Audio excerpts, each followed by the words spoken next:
Hey everyone, welcome back to Automation. So I always say something at the beginning of videos. You might be wondering why. The reason is because I don't know how I'd start them otherwise. It would just kind of end up being a really awkward transition, so yeah, that's why I do that. Anyways, we're going to be getting back into the Modular VFR today. I just did a video on it recently with no compression, no turbos, building an engine for it, and just seeing if it actually worked or not. And thankfully it was the case that it did work.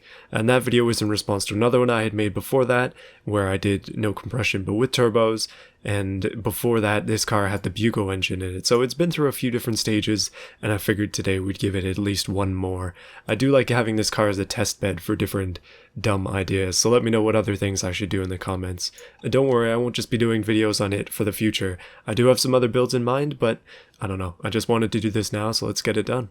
You might have guessed already, the title kind of gives it away, but the build that we're going to be doing today is max compression, so the opposite of what we did before, but also with the added hindrance of maximum stroke. Now let me explain why that's going to be an issue with an example of how we're going to be building this. So before we do that, I figure I should probably just talk about what this car looks like. It's plus 15 quality on the chassis, and it's all the lightest bits, but we're going to go ahead and make a new engine for this one. We'll bother naming it later. This is the current engine. It's a V8, ITBs on the top. It's a very strong engine, but what we're going to be doing this time is a similar style. I'm liking the V8s, but this case it has to be full compression. Now we are going to have to make a few adjustments here as we go forward, so the things I'm doing now are probably going to change, but I am thinking we go overhead cam and then just a full aluminum engine, just kind of fit with the theme of lightness. So the thing about having this maximum stroke is that the bore is also tied to the stroke, so you can't have bore all the way down and then stroke all the way up. If I try to do that, the stroke is going to move down too. But my interpretation of this thought is that the stroke needs to be all the way up and the bore has to be as low as it can be for the given stroke. So that's why it's a 6.1 liter. And I'm going to spoil this right away. We're going to need the best components in here, possibly forged pistons, I'm not sure. We're going to probably end up having to raise the quality, and there's going to be no tweaking of the variant capacity. We'll just leave it as is. Now, maximum compression means 15:1 compression, and that means our octane rating is going to be ridiculous. Now, the problem is with stroke that high, we are going to be very high up in the revs, plus with this very high compression ratio, we're going to be having issues with octane, so that in itself just kind of presents us with an issue.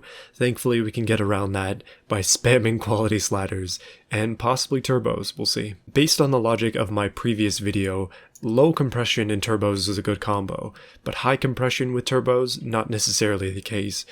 We'll go naturally aspirated for now, just keeping that in mind, but if I wanted to do a real challenge, maybe adding turbos afterwards might be a thing. Either way, let's go on to this.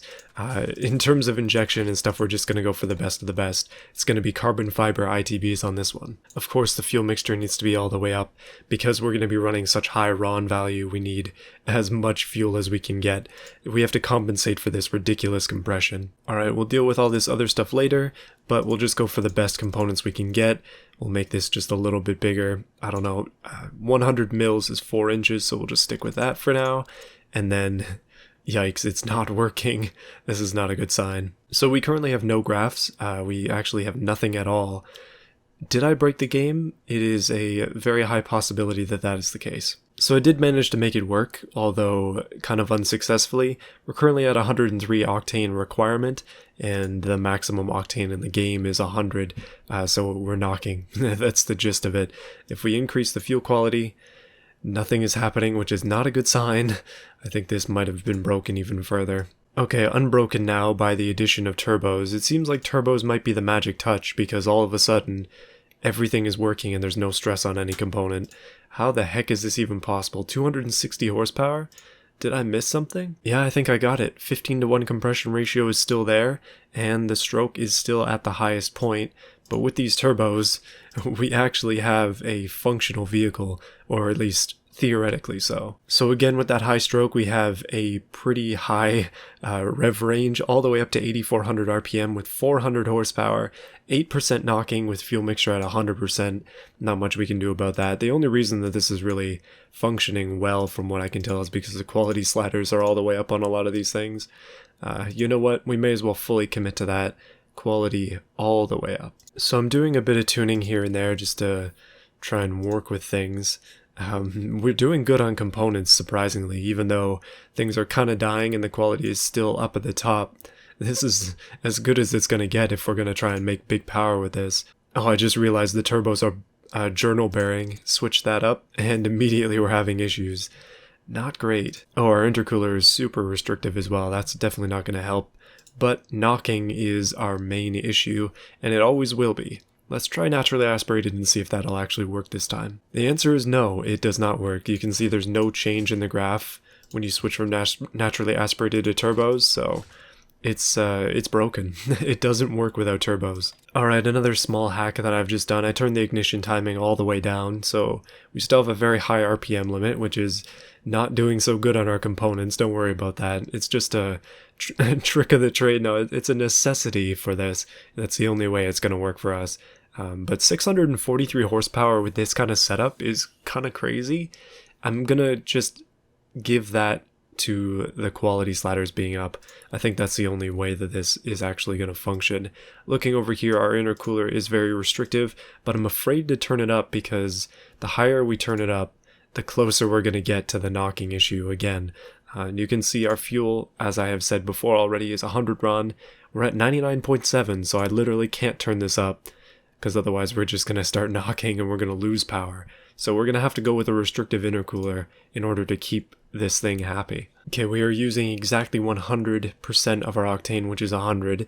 And this tune is actually pretty decent. Down to 41 on the cam profile gives us a little bit more torque at the start, a cool 400 Newton meters, and then all the way up at 4,500 RPM, we hit max torque at 686 Newton meters with a horsepower of 689 at 8,500 RPM. This thing revs really high, and it does make some really good torque as well. Oh yeah, that's probably due to our flat plane crank. We could just go for a billet steel crank, but I do like the flat plane. Let's just give it a try though, and if I end up screwing it up, then, well, we'll have to try again. No, not much difference there. It barely affected it switching down from that. So this one, in the case of automation, is just straight up better, so we're gonna go for that. I think I might have mentioned this, but the exhaust is pretty big, and there is also no muffling at all, no catalytic converter, nothing. So flat plane crank, high RPM, no mufflers, this thing is going to sound great. So that is what we're working with here, 689 horsepower, 686 Newton meters out of a 6.1 liter flat plane crank V8. I think it's going to sound pretty good. So let's give it a try in automation. I don't normally do this, but we may as well just for fun this time give it a try. Alright, things are good down at the bottom end, and then as we turn it up,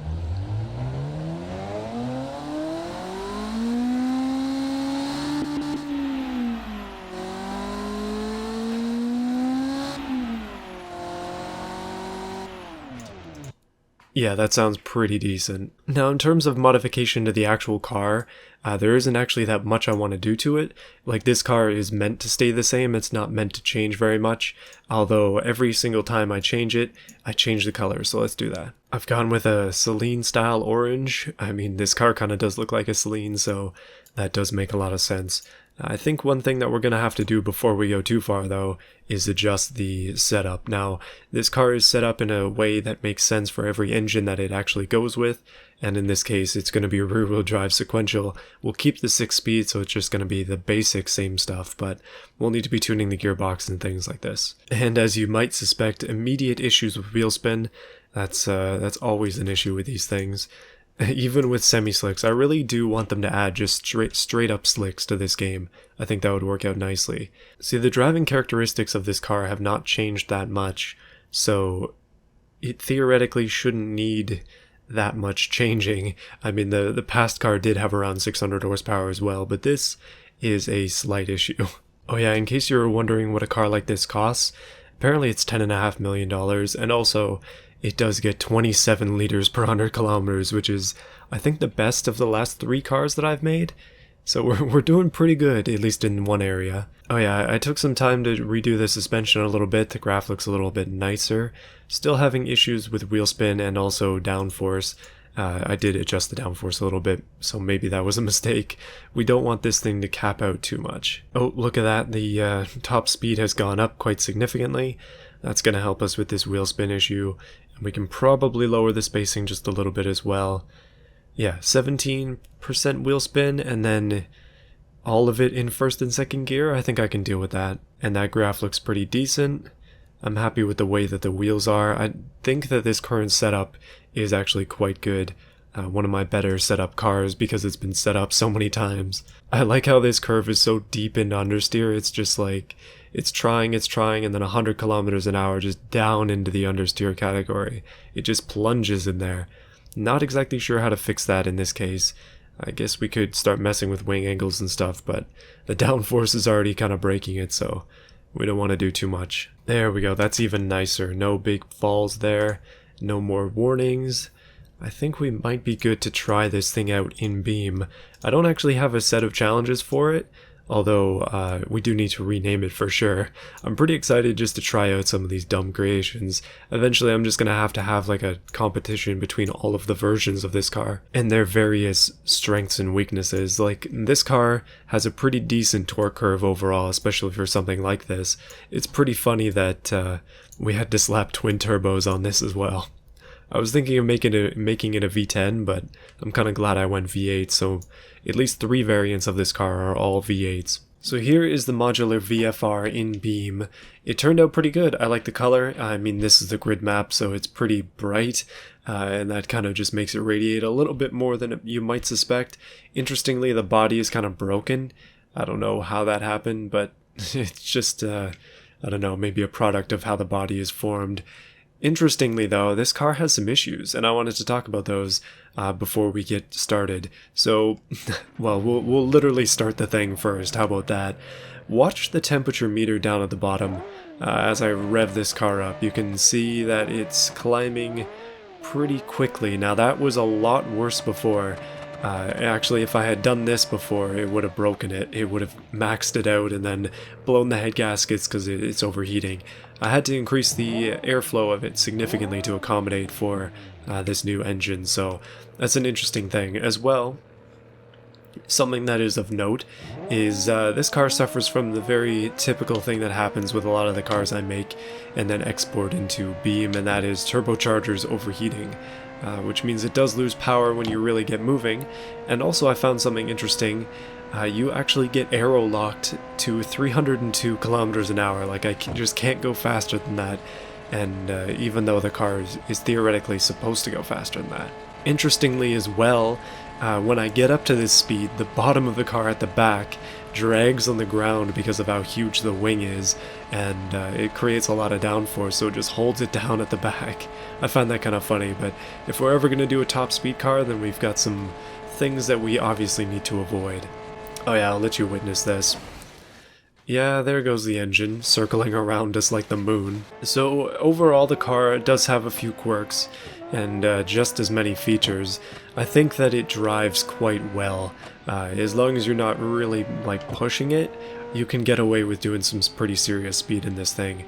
And I think the slight cooling issue and the gearing that potentially isn't quite right doesn't really take away from that. In its current state, it does not need 6 gears. You basically are going to stay in 4th and lower as long as you're driving this thing, from what I can tell. However, I don't exactly have any challenges lined up, so we're just going to do some racing around, maybe try a track, I don't know. We'll just be messing around mostly with this, trying to break it and then also trying to see where its strengths and weaknesses lie. I think one thing that's an immediate issue is that it's extremely low. I did actually raise the car when I did this, but being so low, it is not great on anything other than just a flat surface. I also find it funny that with this body, with the exhaust the way it is, I haven't reset it for a while. It shows a muffler, although there isn't actually one on the system itself, so it doesn't make a lot of sense. It does just as good burnouts and donuts as the previous iteration, so don't worry. Having power much higher in the Rev Range has not taken away from that ability, although it does heat up very quickly as I do this, so you can see there, coolant is overheating, and we're gonna end up with another glorious send now, aren't we? Well, we'll save the rings of death over there for the end, if I remember to do it at the very least. Let's go ahead and take this thing around a proper track, and we'll see what I can do with it. See if it actually can maintain its composure and its temperature on maybe a more extended run without any moguls like those. Alright, so here we are on the automation test track. I'm not going to be timing myself because I don't want to torture myself. This car is rear-wheel drive and I am using a controller, so that it is particularly difficult to get it around the track at times. I am going to try my best though. I do have a wheel and I will be using it for the upcoming showcase, which by the way you should check out on the Discord if you haven't. I'm not sure if I'm going to be doing a separate video on it or not, but I will for sure be doing my own build. That'll be coming up, I guess, next week. We'll see. Either way, let's take this thing for a spin. I'd also like to try it on the drag strip to see if it overheats partway down the track.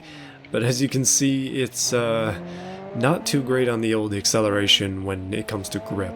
The wheels at the back are 295s, which is pretty darn wide, but it could be a lot wider. And see, the interesting part is that this body can be a lot wider. This body in particular can be extremely wide. I have it narrow because that's just how it fit with the Bugo, and that's kind of what our standing procedure dictates. Oh goodness, the brakes are so strong, I did not anticipate that. But yeah, because the car started out as a Bugo engined shell essentially, it didn't need to be as wide as it could potentially be. So I guess you can kind of see that if you download the mod, but yeah, this thing can be huge. We could definitely try that in the future. Okay, going down this stretch here, we are going to nearly top out at our classic 302. You have to be super careful on the brakes with this car. You do not need to put them down very much at all. I guess that's owing to the front brakes and the back brakes both being 420mm, which is massive. One thing I'm definitely struggling with this one is keeping it in the right gear, just because you really want to be at the top of that power band, so you do have to be in a lower gear than you would anticipate being, just because it's got such ridiculously high of an RPM range for something like this. It is really quick off the line though, my goodness. Being something that is so light, with a long wheelbase like this, it is just fast. Oh goodness, I almost lost it there around one of those corners, but we're going to be able to make it through the track reasonably cleanly without too much hassle. Let me see if I can do it again, this time with a bit more aggression. And I'm very thankful to say as well that the engine temperature is holding up throughout the track. So as long as you're moving and not just standing in one place, it'll still drive well, which is good. And it's not overheating, or the pistons haven't broken yet, even though they were kind of slated to do so in the automation. Down the back stretch again, we are up into 5th and just really flying. Actually not quite as fast as I was able to get before. The game is not having too much fun with the frame rate there with the trees. That is despite my system. I think I might need to turn off the shadows or something. Having such strong brakes actually does help quite a bit, mostly to make up for how terrible a driver I am. I do try, believe it or not. I know I have actually improved quite a bit over the course of the videos that I've been making, but I still have a lot of work to do. Yeah, don't bother commenting about that, I already know. Oh goodness, rear-wheel drive is always extremely spooky. I keep saying goodness for a reason. I am sometimes genuinely afraid by this car. Either way, across the line, and we'll lock up the rear and the front brakes. Not too bad. So I'm a little curious, how is this car going to do versus its previous different colored but same bodied rivals? Now, we have this drag strip here in Beam that'll let us drag race against any car. Basically, we need to set some restrictions though to make it a little bit more fair, because I'm racing against AI, and then in that case I'm always going to have an advantage because the AI don't rev up the engines when they start up a drag race. So that's what I'm going to do. I'm going to stay in neutral, and then when the light goes I'll just go 1 and then gun it, and then I'll start off the drag race like that, just like the AI does. So we'll see how that goes. So first up to bat is going to be the Modular VFR non-turbo, non-compression version versus the one we just made. Let's see if this thing even stands a chance. I'm going to turn off the cinematic camera because that means it'll actually spawn it in the lane, which tends to work out a little bit better, at least in my experience. Okay, there we go. So it's working. Oh goodness, you can hear that car. That thing is wickedly loud. Okay, let's move up onto the line here. We'll stage and pre-stage ourselves. It looks like they're having trouble staging it. Oh, never mind. Now I'm having trouble staging myself. Come on. There we go. And... oh, drag race of the century here. Believe it or not, I've crossed over the lane, so I'm not exactly playing fairly. Yikes, that is surprisingly close. Okay, let's do that one more time. I think I hesitated a little bit too much at the start. Oh yeah, they did a bit of a burnout there. I don't think that's on purpose. That car is just ridiculously quick. So it's a little bit difficult for the AI to drive, I would suspect. Okay, I did start late again, but this car does have better takeoff than that one does. I'm not convinced that it would win in a top speed run though. Yeah, that was a worse run for me. Okay, let's go against the turbo version, which has significantly more power, and see if we can overcome that challenge. Alright, that white car right there has double the horsepower that we have, I believe. So let's just go ahead and give this one a try. We'll line up to the start. It's probably going to jump forward just like the other cars. Oh yeah, there it goes. No jumping off the line. Oh, that was a mistake. Wow, we are way faster off the line, but it's keeping up with me. Oh goodness. And it's gone. 9.4. Oh, I didn't know I could do that. 9.4 to 9.6.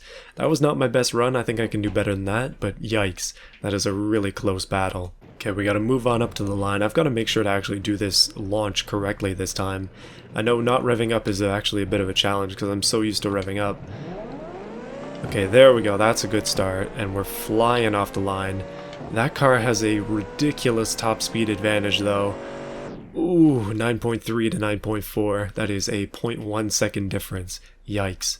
Okay, let me see what I can do with that car versus this car and see if the outcome is any different. Alright, so we're switching drivers here. I'm going to take the white car out for a spin just to see if I can do any better with it than the AI could. Debatably, I'm not sure if I'm actually going to be able to, as they currently have not been able to launch that car, or at least even move it into the staging position, which is not a good sign. Okay, so the AI has managed to stage it this time, and off we go. I'm convinced that I can do better with this car, but that guy just took off in the orange car. Goodness, that thing is gone. No catching up to that. I got a 9.9, he's got a 9.0, yikes. Okay, I can do better than that with this car, I know, but 9.0, goodness. Okay, this is my chance to redeem myself. I'm going to leave it in first so when I take off, it's a proper send. We'll just start here, and... oh, it starts so slowly. I think we might need to use the old rev up trick, which is the proper way to launch, to actually get this one done. I got a 9.5, again, that car, a 9.0, goodness. Okay, one more time, and this time I'll actually rev up the car to start. I think that's going to give us a bit of an advantage. So by revving up the car to start, I mean I'm going to do this, because this car is a very slow revving car, so if we start in the power band, as you can see, we have a much better chance. And taking off the line, 8.7 versus a 9. Like, that is a huge difference. It's just cool to see these two things go against each other, though. That is remarkably close, especially for things with two, like, totally different engine sizes and power curves. Yeah, I don't know. I just find this to be a lot of fun. Now, you see me using the West Coast map a lot, mostly just because it's my favorite map in the game, and the reason for that is it just has everything. Like, there's this big parking lot where you can do a parking lot course, or you can use it for drifting, just whatever you want to do on here, as well as that drag strip we were just on. There's a full racetrack, it's actually a full city as well, mountains, there's mountain climbing, mountain runs, as well as this off-road track right here, which we're gonna attempt with this car. I can guarantee you it's not gonna work too well. We're gonna end up beached at some point, but hey, let's give it a try. Okay, so I'm gonna start off in a slightly gingerly fashion. I just want to make sure that I can actually get around the track without getting beached immediately. Now, we do have very little ride height. I was gonna say 0, but it's not quite 0. It's close, but not quite. I think you might have just seen a little bit of a preview of what we're getting into, though. There is a bit of a jump on this that I'm concerned about. I haven't been able to do that jump successfully with most of the vehicles that I try on here, although not in videos, so you haven't had to bear witness to that failure. And we're coming up to it soon. Let's jump over this. Oh boy. I think I need to make a purpose-built off-roader soon, like maybe a purpose-built off-roading key car as the requirement for the new showcase. Hey, not too bad. I managed to live off that ramp. Thank goodness as well. Most of the time I don't. Well, this car managed to do a lap of the course without having to reset. Color me impressed. Well, let's go ahead and try and give it a full send. We don't have anything to really compare it against this time. However, I figured we could probably pit it up against one of my stream cars from the last stream. Yeah, the VOD is available on the channel if you want to see it being made, but take a look at this abomination. Yeah, have no fear, Shiny Eye did not make this. It was indeed me that did. I made it in the last stream, and yeah, it's got some personality, I'll say. Let's give this thing a send, and then we'll give the car we're just driving a send as it rolls backwards away from us. Put the parking brake on. Anyway, let's drive this one. I'm pretty sure it's all-wheel drive, so this might be a bit of a challenge. Let me see what I can do, though. I think this van, or I guess it could also be interpreted as a truck, has somewhere around 3,000 horsepower, if I'm remembering that stream correctly. So let's just give this thing a send. All-wheel drive burnouts for days. Here we go. I don't know why I like doing this, but I just really do like spinning these cars until they explode. Its engine is going to be going eventually, but I want you to vote in the comments, if you made it this far in the video at the very least, which one of these vehicles gives it the best. I really like how the turbos kind of function as smokestacks. You can see them, you can see them spitting out the slightly blue exhaust, at least in theory. It's kind of jumping out of the front of them there. We're almost done. I did hit a wall, but the engine's gotta go soon. At least I hope so. There we go, back into the old spin. We've been at the top level of the heating curve there for a while, but that's smoke physics. This is a cloud of smoke like I have never seen, and with that, I think I'm just gonna leave it. We'll just shut the thing off and let it sit in its own, I don't know, misery? Maybe just by itself in a corner. That's kind of what this thing deserves. Let's give the Modular VFR a chance. I don't know what we're going to be able to do with this one. It's already kind of pre-damaged because I haven't reset it since the track. So let's go. Rear-wheel drive versus all-wheel drive in the game of burnouts. Here's the thing with this car. It's going to overheat a lot quicker, so we're going to see that blue smoke incoming. Currently it's just making a bunch of different little puffs. Oh yeah, there's the blue. Well, just doing one loop like that is a little bit too easy. Maybe we can try and make it a little bit fancier this time. Maybe even doing some donuts around the competition. If I can get over there, that is. I can't seem to maintain traction for long enough. Well, we can't even do... Well, we used to be able to do burnouts in second gear, but not so much anymore. The power is going as we continue to overheat more and more, and continue to blow blue smoke literally everywhere. I'm not sure which one of these vehicles is more hating on the environment, but please add hybrids to automation, so we can do hybrid donuts as well. This car, under the right circumstances, can make any surface feel like ice, like we could just glide on here forever. It's almost like the wet portion of the driver's experience center track. Well, I think that's pretty much it. The engine is not going, probably due to its incredibly high quality components. It just does not want to leave. Either way though, we've probably lost a lot of power just doing this, and likely need a rebuild in both cases. Which one do you think won? I'm honestly not even sure. And with that, the video's over. That's it for this build.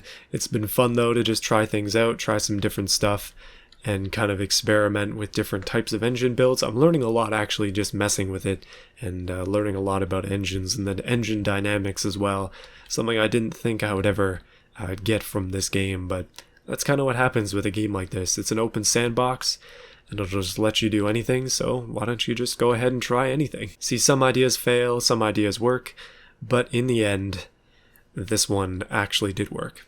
Thank you for coming along for the ride, and I'll see you again next week. Hold up, before you go, these videos are not sponsored by any outside component. They're sponsored by you, and specifically the people who choose to hit the join button. This is the best way to support my channel. We have Canadian Steel, Overlord, Dr. Ivo, That Rice-Dude Explorer, QT Bear, James, McLovin Plays, Slow Fried Chicken 69, Terry Williams, Crypt Panzer, The Most Random Person, and Justin.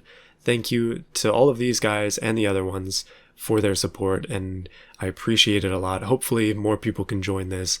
It's really good to be consistent on YouTube like this. It makes it a lot easier to make these videos. But anyway, I'll see you again next week.